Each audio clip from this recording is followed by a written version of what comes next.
Saya dengar info ada di puncak gunung orang soleh perawat kambing. Kita pergi ke sana. Berangkat sampai sana jumpa, masuk saya, Masya Allah luar biasa itu. Baru datang sudah dihidangkan makanan, buah-buahan. Padahal Bapak Ibu penghasilannya berapa? Tidak pernah ada keluhan. Kami alhamdulillah sebulan dapat 100.000. Tidak pernah ada keluhan. Ya, ikan mau makan ada, mangga tinggal mengambil, semua dinikmati. Lalu saya tanya, mana kambingnya? Sana Gus katanya, di belakang. Saya melihat ke belakang, kambingnya bersih, bagus, cuma mulutnya ditutup, potongan dari botol minuman itu. Kan ada botol yang 1 literan itu ya. Ya, dia potong itu, ditutup mulut kambingnya. Orang Minang bilang kambiang ya. Ditutup tuh mulut kambingnya tuh. Ya, ditutup begini. Saya tanya, itu kenapa? Saya pede sekali tanya, itu kenapa ditutup? Sakit? Perhatikan jawabannya. Itu bukan sakit, Bos. Itu kambing baru kami beli, lalu kami tutup mulutnya di tempat kami beli itu sampai ke sini supaya kambing itu tidak makan makanan yang bukan haknya di jalan. Saya diam begini. Berapa detik saya diam dan saya meneteskan air mata. Saya bilang, saya tobat ya Allah, saya tobat. Saya mengajar ke sana kemari, orang ini mungkin tidak mengajar, tapi telah mempraktekkan dengan sempurna. Bukan hanya menutup lisannya dari keburukan, bahkan lisan kambing dan mulut kambingnya pun ditutup supaya tidak makan yang bukan hak. Itulah saleh. Nah, sekarang kita itu langka mendapatkan yang begitu. Jangankan mulut kambing, mulutnya sendiri kemana-mana lebih daripada kambing. Kambing tak bikin hoax, ini manusia bikin hoax. Kambing tak berselisih, ini manusia berselisih. Kambing tidak mencela, ini manusia mencela. Ini persoalan. Maka yang pertama, kalau ingin jadi orang soleh, pastikan makanan yang halal. Ya, nah orang yang mendapatkan makanan yang halal, sifat pertamanya disebut dengan thayyib. Apa namanya? Thayyib. Al-Baqarah ayat 168. Ya ayyuhan nasu kulu mimma fil ardi halalan thayyiba. 2. Kalau sudah masuk yang baik, saya agak cepat, maka itu akan berpengaruh ke bagian tubuh, membantu kita berpikir yang baik. Kalau ingin jadi orang soleh, pikirannya harus baik terus. Husnudzan pada Allah, jujur itu khair, sabar itu baik, tawadhu itu baik. Gabungan sifat baik itu disebut dengan khair namanya. Jadi orang soleh itu badannya sehat, makanannya halal, sifatnya baik. 3. Orang soleh itu selain sifatnya baik, sikapnya baik. Jujur itu sifat, tapi kalau disogok dia menolak, itu sikap. Maka yang ketiga disebut dengan ma'ruf namanya. Apa namanya? Yang keempat, dia meniatkan semua kebaikan itu karena Allah. Ya, tadi merawat anak karena Allah, masak makanan karena Allah, nanti akan jadi berkah itu.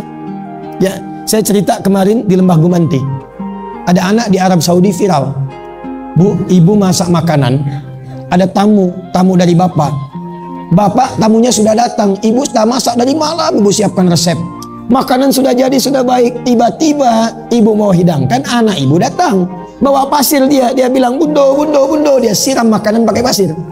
Saya tanya, kira-kira bagaimana respon ibu itu?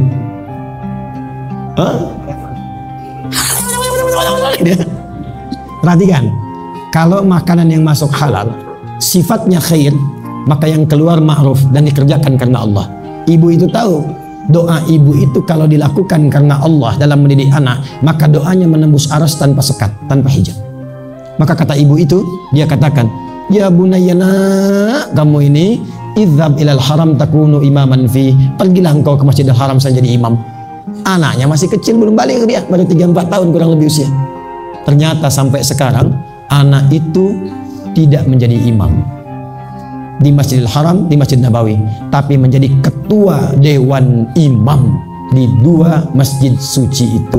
Beliau imam sekaligus ketua dewan imam, dialah Syekh Abdurrahman As-Sudais. Anak kecil gitu. Jadi kalau dikumpulkan thayyib, khair, ma'ruf, ihsan, maka berubahlah dia menjadi saleh. Maka kalau ingin menjadi orang soleh, pulang dari sini pastikan semua yang kita kerjakan Allah ridai. Jangan makan yang haram, jangan mengonsumsi yang haram, tolak tawaran-tawaran yang haram, ya, di jabatan, di kedudukan, di harta, jangan terima sogokan. Jadi soleh. Setelah itu baik jadi istri, baik jadi suami, baik jadi orang tua, baik jadi anak. Niatkan karena Allah. jaga itu sampai wafat istiqamah. Kalau wafat dalam keadaan mempertahankan tadi, maka masuk golongan ketiga, sholihin. Siapa namanya? Sholihin. Imam Nawawi bikin kitab supaya berkumpul dengan orang-orang itu, maka beliau tulis kitab namanya Riyadus Shalihin. Riyadus Shalihin. Maka silahkan pilih jadi siddiqin, jadi syuhada, atau jadi sholihin. Ustaz, rasanya belum sampai saya ketiga golongan itu, bagaimana caranya? Maka ayatnya ditutup, wa hasuna ulaika rafiqa. Carilah teman-teman yang punya tiga sifat itu dan lekati dia, dekati dia. Di kampus cari ya yang mengingatkan kepada sholat, ngajak baca Quran, ngajak puasa, berteman dengan orang itu. Nanti keluar dari situ mungkin dia satu punya jabatan, satu punya bisnis, selama berteman, bersahabat, akrab. Itu kalau akrab dengan orang-orang solihin, sekalipun kita belum terbawa soleh sepenuhnya, tapi terbawa ke situ, itu akan dipersatukan oleh Allah. Ketika si soleh masuk ke surga, dia berkata, ya Allah, kawanku, aku tak melihatnya. Kata Allah, diperkenankan, panggil temanmu itu, gandeng, ajak dia ke surga. Maka itulah yang dimaksud dengan rajulani tahabbani yatahabban fillah. Ada dua orang dari 7 golongan yang bahkan dilindungi sejak yaumul hisab, yaitu 2 orang yang saling mencintai karena Allah. Dia berteman mencari orang soleh, dia berusaha menjadi soleh sampai wafatnya husnul khatimah.